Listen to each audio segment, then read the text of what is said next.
The dictaphone trembled in my hands as my husband's familiar voice emerged from the speakers. "Well, beautiful, your husband's going on a business trip tomorrow." I'd recognized that voice among 1,000. Mike, my Mike, whom I considered the most honest person in the world. And the second voice, my God, wasn't Lily's. It was a completely different woman, and her words made me clutch the edge of the table. "Yes, honey, finally 3 days, just the two of us. Rachel doesn't suspect a thing. You have nothing to worry about." I pressed pause and tried to exhale. A lump formed in my throat. My hands were shaking and everything in front of me was blurring. Lily, my best friend from college, was sitting across from me, looking at me with such compassion that I almost broke down crying. "Rachel," she said softly, "I'm so sorry. I overheard their conversation by accident at a coffee shop a week ago. I thought for a long time about how to tell you and finally decided it was better for you to hear it yourself. Forgive me for it being this way." I pressed play again. The female voice continued. "You know, dear, I already found an apartment for us in a new neighborhood. After the divorce, we'll move in together. Of course, we'll have to wait until you sort everything out with Rachel." "Don't you worry," Mike said in a tone so tender he hadn't used with me in 3 years. "I have it all figured out. I'll transfer the apartment to my mum's name. I'll supposedly sell the car to a friend. I've already moved almost all the accounts to an offshore account. I'll only leave her the credit card debt. She can handle it herself. She's strong, independent, she can handle anything." They laughed at how cleverly they were deceiving me. I felt not just sadness or pain rising in me, but true rage. 10 years of marriage, years of building our home, our family, supporting his business, working like a dog so he could develop his company. And this was the result. Betrayal and a plan to strip me of every last cent. "Rachel, what's wrong?" Lily worried when I abruptly stood up and started gathering my purse. "I'm going to the Financial Crimes Division," I said firmly. "I have a friend who's an investigator, Gregory. He'll help me. This couple will regret ever messing with me." Lily jumped up. "I'm coming with you. I won't let you go alone in this state." I nodded gratefully. True friends are known in adversity. As we went down the stairs, the elevator, unfortunately, was out of its order. I was thinking feverishly. Mike was really leaving tomorrow for a trip to another city. I bought him the tickets myself. That meant I had time. Time to destroy his perfect plan and teach them a lesson they'd never forget. At the office, a young, tired-looking lieutenant on duty greeted us. "I need investigator Gregory Smith," I said firmly. "It's urgent. It's about a financial crime." The lieutenant reluctantly dialed the extension. "Gregory, there's what's her name? Rachel. She says it's urgent." 5 minutes later, Gregory appeared in the lobby, a portly man in his 50s with a kind face and sharp eyes. I met him a year ago when I helped his wife choose curtains for their new apartment. I'm an interior designer and Olivia Smith was very pleased with my work. "Rachel, what happened? You look pale." I handed him the dictaphone. "Please listen. My husband is planning to get a divorce, and it looks like he wants to leave me with nothing." Gregory frowned, took the dictaphone, and motioned us toward his office. "Come on in. You too, Lily. Don't stay outside." The office smelled of coffee and old papers. Gregory turned on the dictaphone, and the three of us listened in silence. The further the recording went, the more somber the investigator's face became. When the recording ended, he leaned back in his chair and rubbed the bridge of his nose. "So, offshore transfers of assets. This is serious. Rachel, are you aware of your husband's financial affairs?" "Partially," I admitted. "He owns the construction company Build Right. I helped with design projects, but I didn't get involved in the accounting. I know he's doing well. Last month we got a huge state contract to build a kindergarten." "State contract?" Gregory perked up. "That changes things. If you're siphoning money from a state contract to an offshore account, that's already a crime. But we need more solid evidence than this recording." Lily, who had been silent until then, suddenly spoke up. "What if Rachel goes to his office on some pretext? I don't know, maybe to bring him food or pick up some documents. Maybe she can find something. Gregory shook his head. No, that's dangerous. If he suspects anything… Rachel, do you have access to his work computer at home? I nodded. Yes, he often works at home in the evenings, and I know the password. It's the same everywhere. The date of our wedding. As I said this, I felt a particular bitterness. Our wedding date is a password, and he's already planning a divorce. Look, Gregory said with determination. Tonight, after your husband falls asleep, try to copy the files from his computer. Look for everything related to finances, transfers, contracts, and be careful. If he wakes up, say you were looking for a recipe or something harmless. In the meantime, I'll investigate that Sarah. You don't know her last name? I shook my head. It doesn't matter, we'll find it, the investigator said confidently. The main thing, Rachel, is that you hold it together and act as you always do. Don't let him suspect anything. He leaves tomorrow. Yes, flight at 6 a.m. Perfect. See him off like a loving wife, and then we'll act. Leave me your phone number. I'll be in touch. We left the office and Lily hugged me tight. Rachel, everything will be all right. That jerk will get what he deserves. Do you want me to come with you and wait in the car? No thanks, honey. I need to be alone for a bit and gather my thoughts, and thanks for everything. I don't know what I'd do without you. What are friends for? She said. Call me if you need anything. I'm always close by. I got home at 7:30. Mike met me in the hallway with a smile. Rachel, so late. I was starting to get worried. An actor, I thought, looking into his clear eyes. What's an actor, dear? We just got carried away chatting at the cafe with Lily. I lied naturally. Have you had dinner? I didn't expect you. We ordered pizza. I didn't want to bother you before my trip, attentive husband. Funny. He smiled. Yes, let's order. And get some of that red wine I like. We have to give you a proper send-off. Mike's face lit up. Now you're talking. I'll take care of it right now. While he was ordering the pizza, I changed and carefully put on some makeup. A beautiful 32-year-old woman with light brown hair and green eyes was reflected in the mirror. Had he really gotten bored of me? Had some Sarah really turned out to be better? I shook my head. This was no time for self-pity.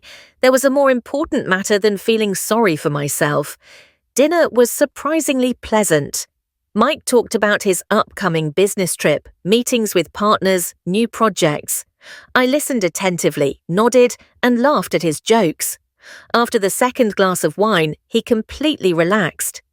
You know, Rachel, sometimes I think, what if we had a kid? We've been together for so many years, it's about time. Talking about a child while looking for an apartment with his mistress. I almost choked on my wine, but I held back.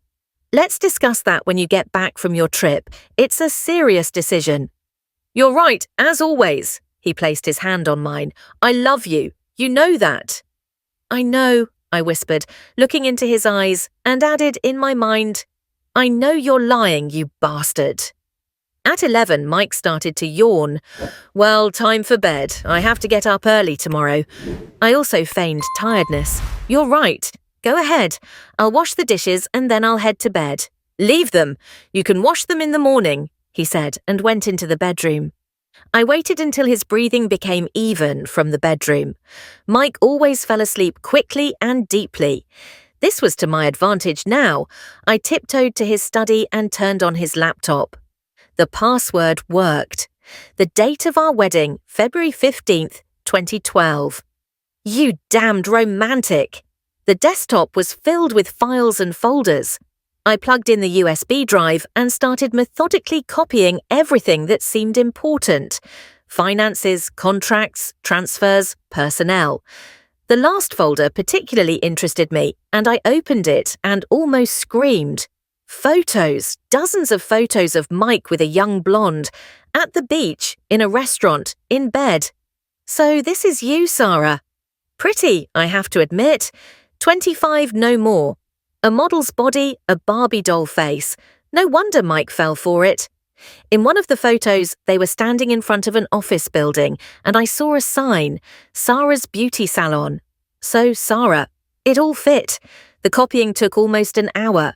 Several times I stood still, listening to see if Mike would wake up, but all I could hear from the bedroom was his snoring. Finally, all the necessary files were on the USB drive. I turned off the computer and tiptoed back to the bedroom. Mike was sleeping on his back with his arms outstretched, so close, so familiar, and at the same time so alien. In the morning, I got up before him and made breakfast. Fried eggs with bacon, toast, coffee. Mike appeared in the kitchen, fresh and full of energy. Wow, a feast! Thanks, honey. You're welcome. Did you pack your bag? Of course. You know I always get ready in advance. Yes, I knew, just like many other things. Now I knew it. We had breakfast, and I went to see him off at the airport. At the entrance to the boarding area, Mike hugged me. I'll miss you. Call me if anything happens. Of course, I promised. Good luck, dear. He gave me a kiss and went to the check-in counter. I watched him go and thought, this is the last time I'll see him off as a wife. Next time, we'll meet in court. From the airport, I went directly to Gregory's office. He was waiting for me in his office with a young employee. He introduced himself as Alex, a cybercrime specialist. I handed over the USB drive, and they plunged into analysing the files. Half an hour later, Gregory whistled. Rachel, this is a real goldmine. Double bookkeeping, offshore accounts, illegal schemes with sales tax. Your husband is completely involved. And the assets? I asked. Alex turned his laptop toward me. Look, here's a donation contract for an apartment in his mother's name dated in the future. Here's a preliminary sales contract for a car. The buyer is a certain Charles Cooper. From the correspondence, it looks like a frontman. And the most interesting thing, large sums transferred to a Sarah Miller's account. I assume that's your rival. Sarah Miller, now I knew her full name. What can we do? I asked. Gregory leaned back in his chair. A lot. First, what we will do. All these transactions have not yet been formalized.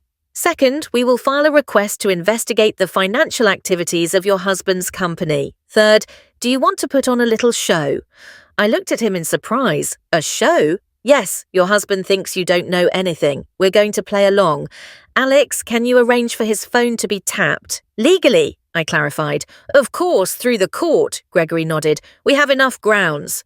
Alex also nodded. No problem. Everything will be ready by tonight. And what do? I asked. Live a normal life, go to work, meet with friends. And most importantly, if your husband calls, act as if nothing's wrong. Let him think his plan is working. In the meantime, we'll gather enough evidence to put him in jail for a long time. I left the office with a strange feeling. On the one hand, I was scared. My life was falling apart before my eyes. On the other, I felt the hunter's thrill of tracking down prey. Mike and Sarah would soon regret trying to deceive me. In the evening, Lily called. Well, how did it go? Is everything all right?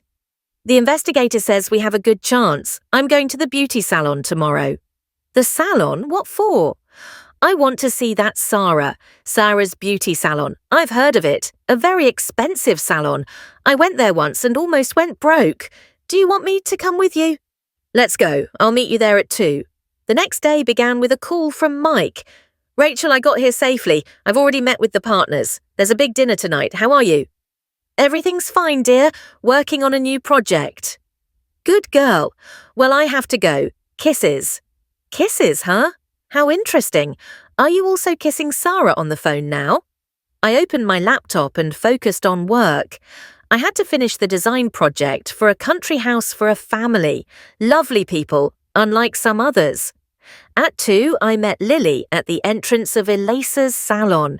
A building of glass and chrome, expensive cars in the parking lot. Yes, Sarah was no one to sneeze at. We went in and were greeted by a receptionist. Good afternoon. How can I help you? We'd like to book a manicure, I said. With which specialist? Who do you recommend? The receptionist smiled. I can offer you Karina or Paula. They're our best specialists, although if you want something exclusive, the owner of the salon sometimes takes clients. But Sarah's schedule is very full. Bingo. Could we see her? A friend recommended her to me. Let me check. Oh, you're lucky. She has an opening in an hour. We'll take it, yes, for 2. Lily and I settled into the waiting area with coffee and magazines. Rachel, are you sure? My friend whispered. What if she recognizes you? Why would she? We've never met. Mike was hiding her like a guerrilla fighter, but she might have seen your photos. She might, but so what? I'm a client. I came to get a manicure. It's all legal. An hour later, we were invited into the office. Sarah Miller was exactly like in the photos.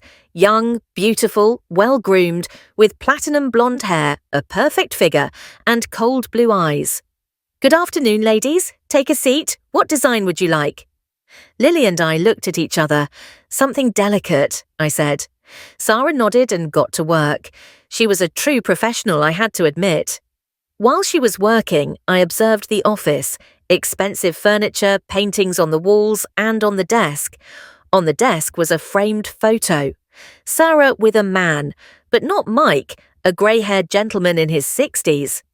What a nice couple, I commented, pointing to the photo. Sarah smiled. Thank you.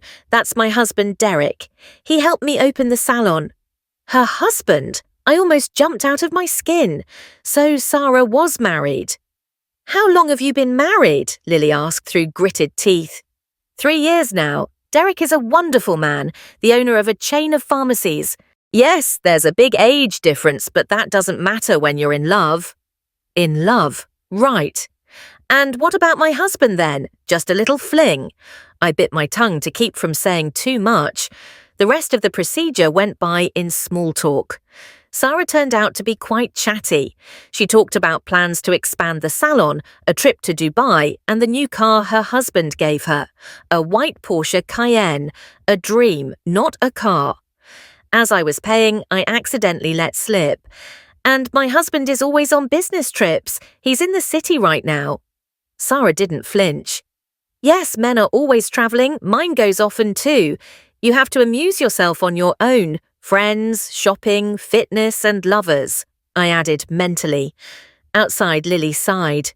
She's married and she's still with your Mike. It looks like they have a whole club of interests there. Apparently, I said somberly. He's renting her an apartment, sending her money, and she has a rich husband. Maybe we should write to her husband, Lily suggested. No, it's too soon. First, let Gregory do his thing. In the afternoon, the investigator called. Rachel, there's news. The wiretap is working. We've already recorded something interesting. Your husband called a certain Sarah. They talked about meeting up after he gets back. And he also called his accountant, asking him to speed up the money transfer. We've blocked those transfers, but he doesn't know it yet. And then the most interesting part comes after. He's coming back tomorrow, right? On the afternoon flight. Yes, perfect. Greet him as you always do. And the day after tomorrow we'll go to his office with a search warrant. I put down the phone and fell into thought. Everything was going according to plan, but for some reason I felt melancholic. 10 years of my life. And this is how it ends. Searches, court cases, conflicts. I poured myself a glass of wine and went out onto the balcony. The city was shining with lights. Life went on, and my life would go on too. Just without Mike, without his lies and betrayals. The next day, I went back to work on the project. They wanted a house in the Provence style, bright, cosy, with large windows and a terrace. I drew sketches and thought, and what kind of house do I want? Maybe a small studio or a cottage in the countryside. In any case, there won't be a place for traitors there. Mike called from the airport. Rachel, I'm boarding the plane. Will you pick me up? Of course, dear. How were the negotiations? Excellent. We signed the contract. We're going to celebrate. Celebrate? He'll be celebrating in pre-trial detention. I thought, but said out loud, well done. I'll be waiting for you. I got to the airport on time. Mike came out of the arrivals area looking satisfied and well-rested. 3 days with his mistress had clearly done him good. Wait, wasn't he in the city? Oh, right, honey. He hugged and kissed me. I missed you so much. I missed you too, I lied. Let's go home. I've made dinner. At home, Mike went straight to the shower while I checked his phone. He had left it on the nightstand. 3 missed calls from Sarah, 5 from the accountant. A text from his mum. "Son, when are you coming to sign the documents?" So they had already agreed on the apartment. I quickly took photos of the conversation and put the phone back in its place. During dinner, Mike was unusually animated. "You know, Rachel, I'm thinking of taking a vacation. We haven't travelled alone in a while." "Sounds tempting," I said. "Let's talk about it after the holidays." "What's there to talk about? We just need to go. Life is short. You have to try everything." "Try everything? That includes Sarah." I smiled. "You're right. By the way, I went to the salon today. I got a manicure." Mike almost choked on his wine. "Oh yeah? What was it like?" "An excellent salon. Expensive, yes, but the stylists are good. The owner herself did it for me. Sarah, so young." Mike paled, then flushed. "So what?" "She's a charming woman, married. Her husband bought her the salon. She says they went to Dubai on vacation." I watched my husband carefully. He was clearly uncomfortable. "I'm glad you liked it. Will you go often?" "Maybe, although it's very expensive, $200 for a manicure." The rest of the evening passed in tense silence. Mike made several work calls, as he said, and went to bed early. I stayed in the living room with my laptop, pretending to work. In reality, I was chatting with Gregory. He informed me that tomorrow at 10 a.m. they would be conducting the search. In the morning, Mike got up early and got ready to go to the office. "Rachel, I'll be at work all day today. Don't wait up for me for lunch." "All right, dear, have a good day." He kissed me on the cheek and left. I walked him to the door and leaned against the frame. The show begins. At 9:30, Gregory called. "Rachel, we're on our way. I advise you to be nearby. We might need your presence." "I'll be at the coffee shop across the street," I replied. I got dressed quickly and went to Mike's office building. I settled into a coffee shop by the window, ordered a coffee, and started to wait. Exactly at noon, 3 cars pulled up to the building. People in uniform and plainclothes got out. About 20 people, at the very least. They quickly entered the building, and in a couple of minutes my phone blew up with a call. "Rachel!" Mike's voice trembled with anger and fear. "What's going on? There's a search at my office. They say it's some kind of financial fraud." I feigned surprise. "A search? Why?" "I don't know. Come here quickly." I finished my coffee and slowly walked toward the office.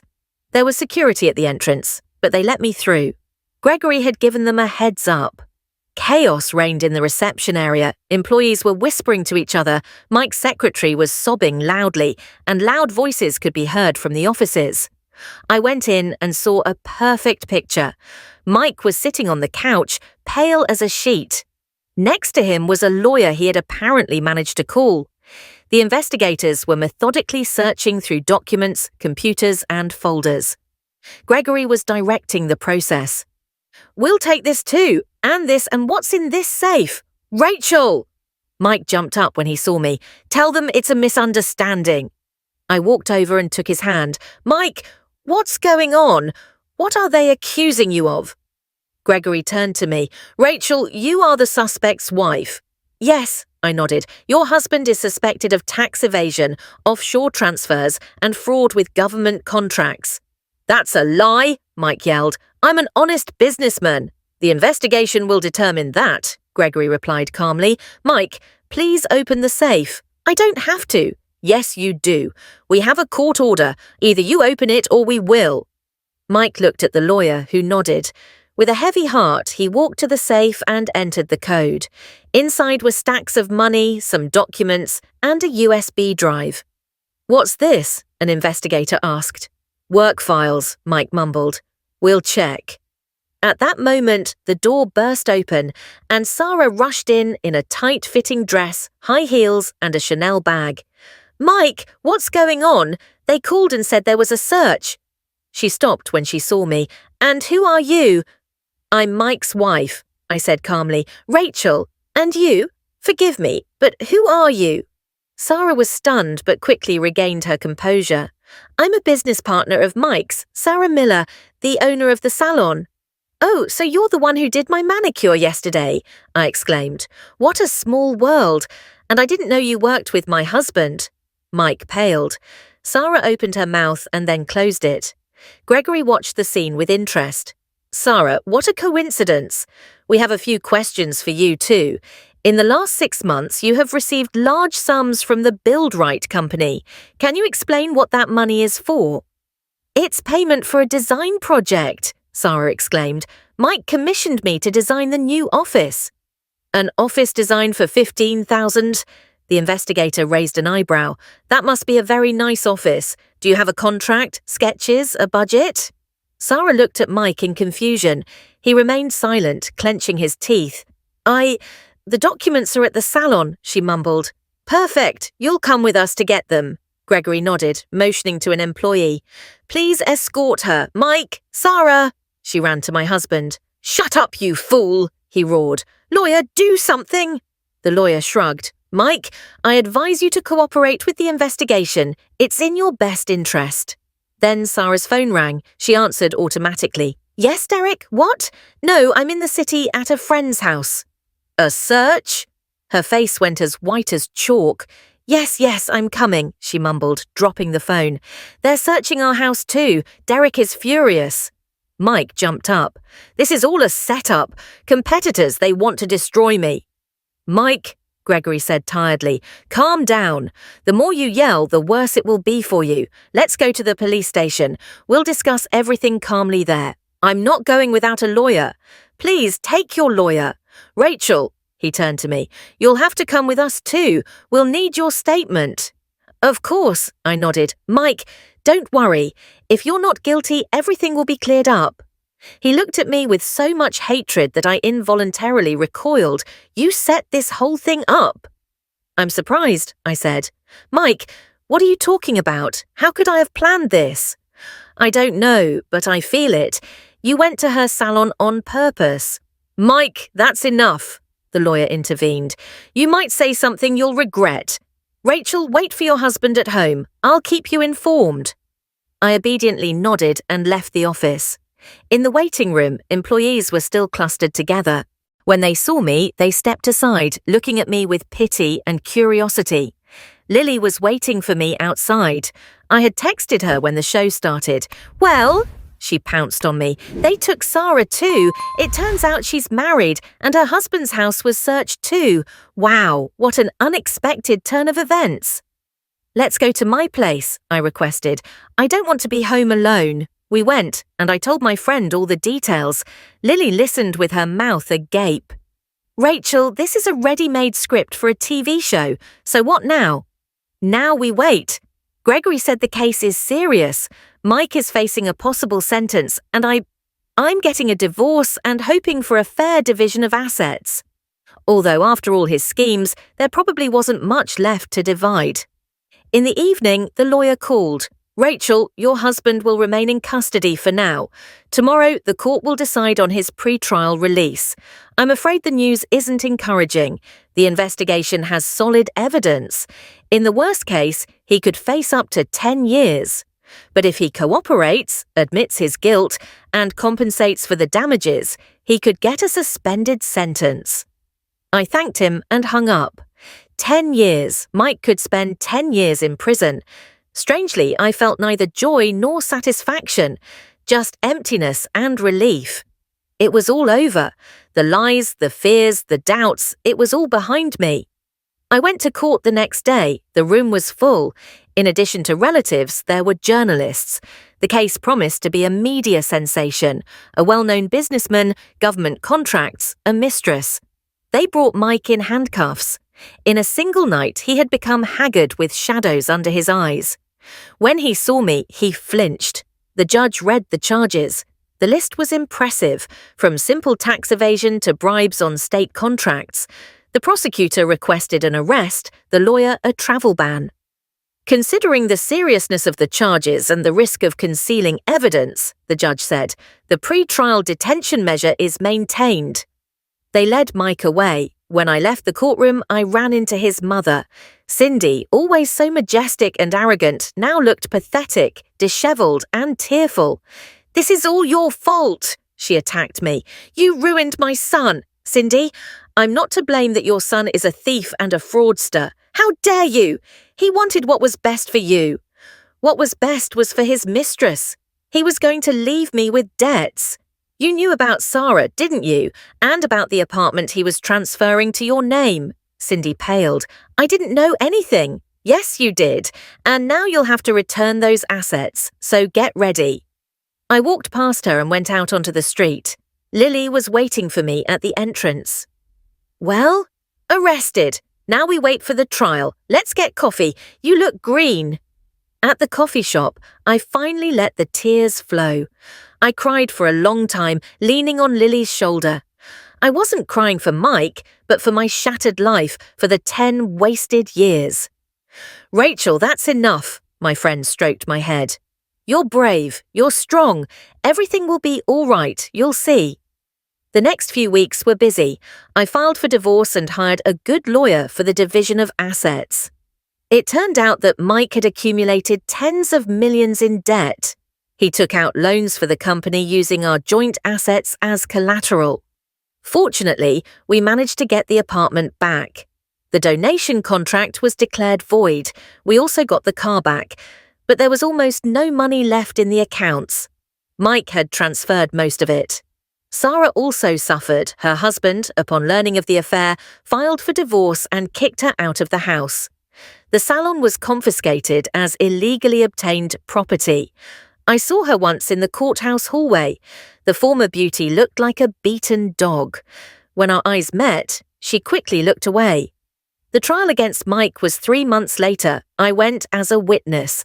My ex-husband was in the cage, unshaven, in prison clothes. It was hard to believe he was the successful businessman who had recently been planning colossal conquests.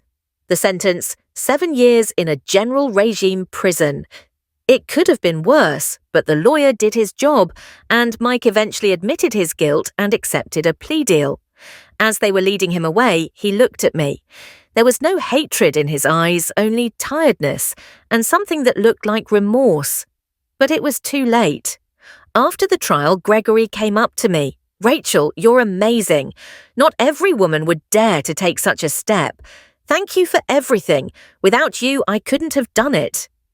It's my job, but still. Olivia says hi. She says, stop by and visit. And she also said her nephew has a house in the suburbs. He's looking for a designer for the remodel. If you want, I can give you his contact. I smiled. Thank you. I'd be happy to take on a new project. Life went on, and I had to move forward. A year passed. I was sitting in my new studio apartment, small but cozy, decorated in my favourite Scandinavian style. After selling the old apartment and paying off some of Mike's debts, there was enough money left for this studio, and I was happy. This was my home, and mine alone. The business was slowly growing. The project for Olivia's nephew was a success. He recommended me to his friends, and new orders came in. I even hired an assistant, a cheerful girl named Gwen, fresh out of college. There was a knock on the door. Lily was on the doorstep with a bottle of champagne. Happy birthday, friend, I laughed. You were supposed to come tonight. You couldn't wait. I have news. She rushed into the apartment and blurted out, I'm getting married. What? To who? Lily, you didn't tell me anything. Remember I went to that company party a month ago? I met someone there. His name is Kent. He's a programmer. Rachel, he's real, with no pretense, no lies. Yesterday he proposed to me, simple, without pomp. He said, let's get married. I'm tired of sleeping in different apartments. I hugged my friend. Congratulations. When's the wedding? In 2 months, Rachel, you'll be my maid of honor. Of course, don't even doubt it. We sat on the couch and opened the champagne. To you, Lily raised her glass, to having survived that nightmare and becoming stronger. To us, I replied, to true friendship. That same evening, I had a small party at my place for my closest friends. Among the guests was Ben, Olivia's nephew, tall, calm, with kind brown eyes. We had worked on his house for almost 2 months and had become friends during that time. Ben came over with a glass. I want to thank you. The house turned out amazing. My wife is thrilled. I was surprised. His wife. I thought he wasn't married. He got nervous. It was a surprise. We got married last week. Quietly, no guests. Katie doesn't enjoy big parties. Congratulations, I said sincerely. I wish you both a lot of happiness. Thank you, and you too, Rachel. You deserve it. He clinked his glass with mine and went to talk to other guests while I stayed by the window, looking at the city at night. A year ago, on this very day, I discovered my husband's betrayal, and now I'm here, free, independent, surrounded by friends. Not everything turned out as I dreamed, but I made it, and that's what's important. A week later, an unknown woman called. Rachel, my name is Nancy. I represent the design studio Interior Plus.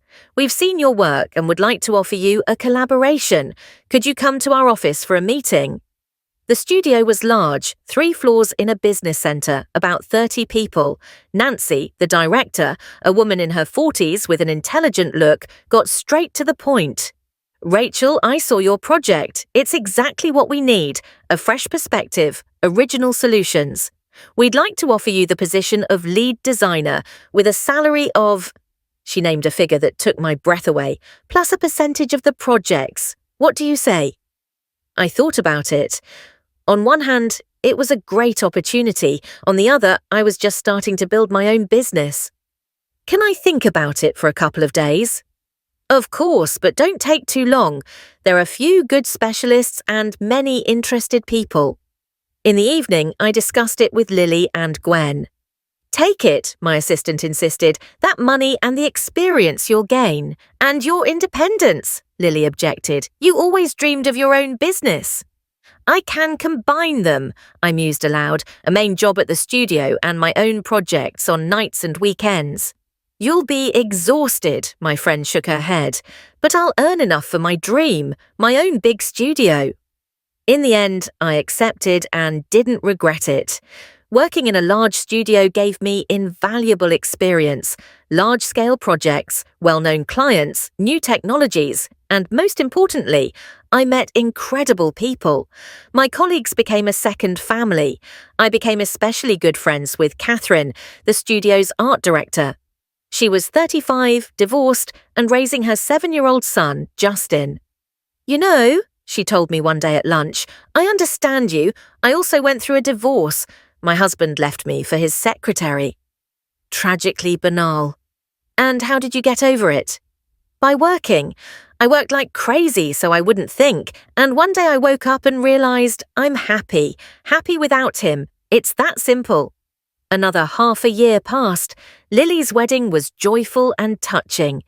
Kent turned out to be a really nice guy, unassuming, but with a great sense of humour. Seeing how they looked at each other, I believed they would make it. At the wedding, I met Alex, a friend of the groom and the owner of a small company.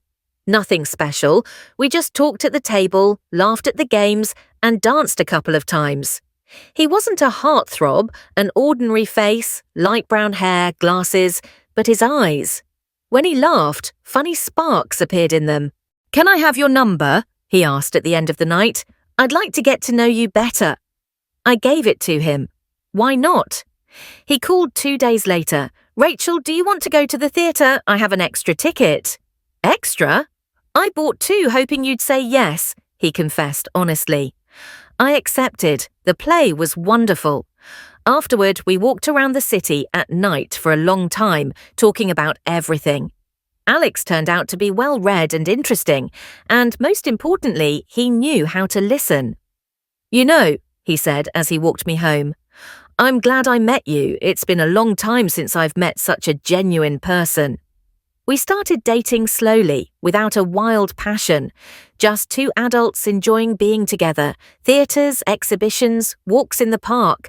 Alex didn't pressure or rush anything. He was very gentle. He never asked about my ex-husband, although Lily had probably told him. And then something unexpected happened. Cindy, my mother-in-law, called us. Rachel, I need to talk to you. It's important. We met at a coffee shop. She had aged a lot in those 2 years.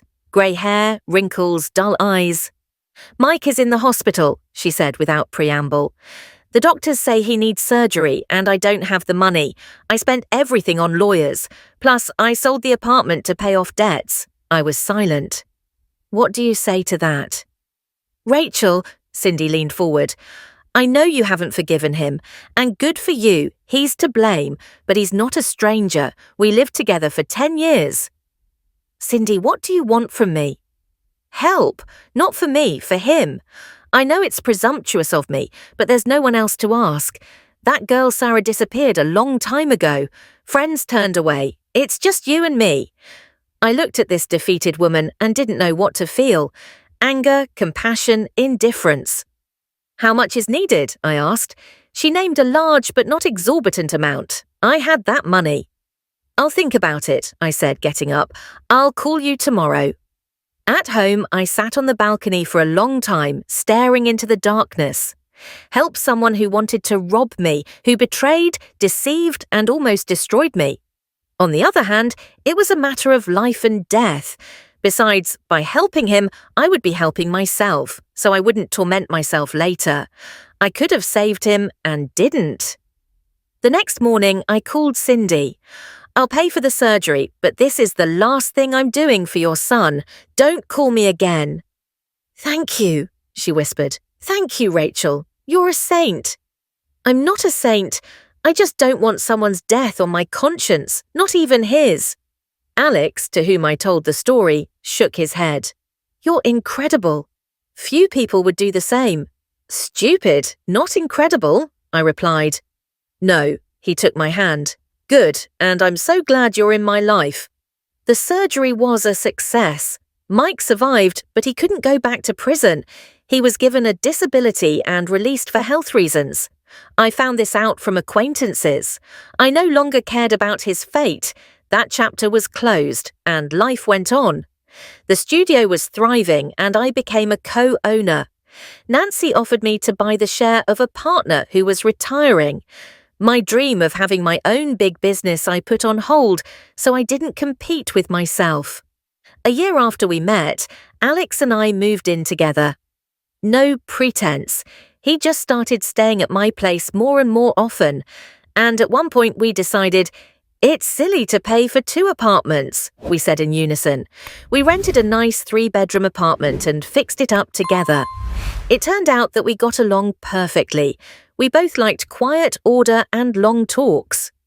Rachel, he said one night, let's get married. I almost dropped my cup. Alex, why? We're already fine as we are. Because I want to wake up with you, not just out of habit, but as my wife. I want you to have my last name. Old-fashioned? Yes, honey, old-fashioned. I smiled, and after a moment's thought, I added, just without a lavish wedding. Okay, whatever you say. The important thing is that you agree. We got married quietly, just the closest people. Lily cried with happiness. Her Kent patted Alex on the shoulder. Catherine and Justin gave funny gifts. Little Justin, by the way, said, Auntie Rachel, now you're like my mum, the most beautiful bride. We all laughed, and I secretly wiped away my tears. Our honeymoon, a week in Montenegro, the sea, mountains, cozy little towns. We walked through the streets, drank young wine in taverns, and watched the sunsets. Happy?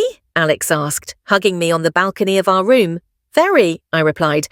And it was true, another 2 years passed. One Sunday morning, Alex and I were having breakfast in the kitchen. Outside it was spring, and the sun was flooding the room. I was flipping through a design projects magazine. He was reading the news on his tablet. Silence, warmth, peace. Rachel, look! Alex handed me the tablet, a small article in the crime section. Former businessman Mike hospitalized with a heart attack. The man was found in a rented apartment. I scanned the text and handed the tablet back. What a shame. A shame? Alex asked. After everything he did to you? Exactly, I added. That's why it's a shame. He was a successful man, had everything, and lost it all because of greed and stupidity. Alex was silent. Then he said, You know, sometimes I think if he hadn't ended up in that situation, you and I wouldn't have met. So, in a way, I'm grateful to him. I laughed. Paradoxical gratitude. And so what? Nothing in life is a coincidence. Bad things lead to good, you just have to know how to wait. He was right. Mike's betrayal, which almost broke me, ended up making me stronger. I found myself, built my career, found true love, and he was left in the past, like a bad dream that I remembered less and less. What are you thinking about? Alex covered my hand with his. About how strange everything is. Remember I told you it all started with a dictaphone in the closet? Yes, I remember. Your friend was brave to go through with it. Yes, Lily is a true friend. By the way, she called yesterday. They're having a baby. Excellent. We'll have to choose a good gift. We stayed at the table for a long time, talking about our friends' news, planning vacations, dreaming about the future, an ordinary morning for an ordinary family. And it was wonderful to simply live, to love, to be loved, without dramas, without betrayals, without dictaphones in the closet. Although, now that I think about it, I'm grateful for that dictaphone, for Lily, and even for Mike with his Sarah, because thanks to them, I'm here in my real life with my true happiness. And you know what?